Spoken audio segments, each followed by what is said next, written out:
So you get the call that a reporter wants to talk to you. What do you do? Hi, I'm Amy Goldsmith, a media and public relations consultant and RDBA's PR director. I've counseled countless executives and experts on how to conduct an interview. And while every interview is unique, the basic skills you use are the same. Know whom you are talking to. Find out their name and the news outlet. Be prepared. Know as much as you can about your topic before the interview. Never go into an interview situation unprepared or without a clear understanding of the topics the reporter will expect to discuss with you. And always rehearse responses in advance, but keep your answers short. I always say 10 to 12 seconds. It decreases the chances of being misquoted. Don't attempt to do an interview cold. If the reporter wants to do the interview right then on the phone, ask the reporter about his or her deadline and say you'll call back well before that time. Gather information you need, organize your key messages, and practice saying them out loud.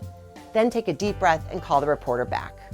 Don't give out information you know to be untrue or think may be untrue.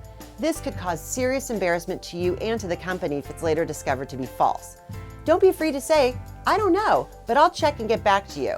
If you were asked a question about an area that's not in your province, say so. Don't ever try to fake an answer.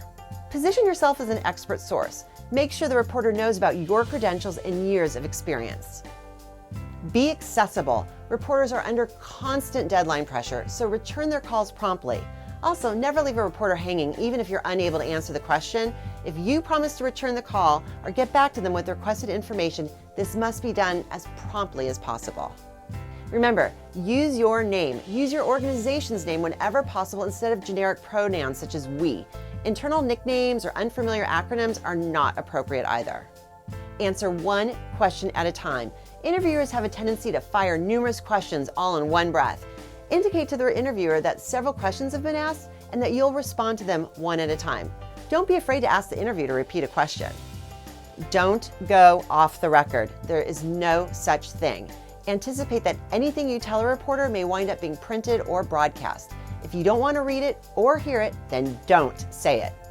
Don't think of an interview as a conversation. Good reporters do their homework and have a list of questions they want answered. They will continue to probe until they feel they have found what they want. Just because a reporter has closed a notebook or turned off a tape recorder, it does not mean the interview is ended. Sometimes a reporter will say, okay, we're finished, and then people let their guard down and say something that is later included in the story. Keep this list handy and go through it before you do your interview. You'll do great.